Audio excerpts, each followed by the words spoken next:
आरव आणि जादुई पतंग. आरव हा एक आनंदी आणि उत्साही छोटा मुलगा होता. त्याला आकाश खूप आवडायचं.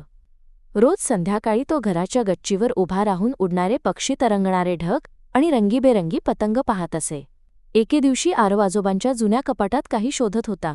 तेव्हा त्याला एक लाल रंगाचा जुना पतंग सापडला. त्या पतंगावर सोनसळी तारे काढलेले होते.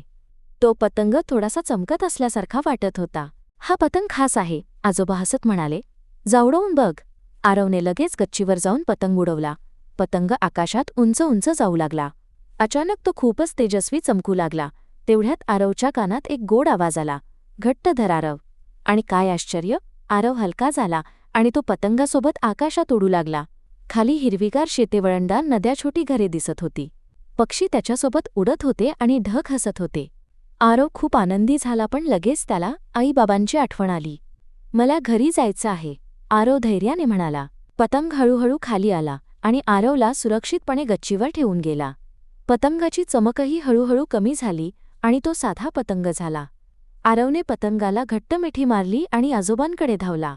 आजोबा हसत म्हणाले, हा पतंग फक्त चांगल्या आणि धैर्यवान मुलांसाठीच जादुई असतो. त्या दिवसापासून आरव नेहमी आपल्या मित्रांसोबत पतंग वाटून घेत असे, सगळ्यांना मदत करत असे, कारण त्याला कळलं होतं की बोध हा दया आणि धैर्य असले की स्वप्नांना पंख मिळतात.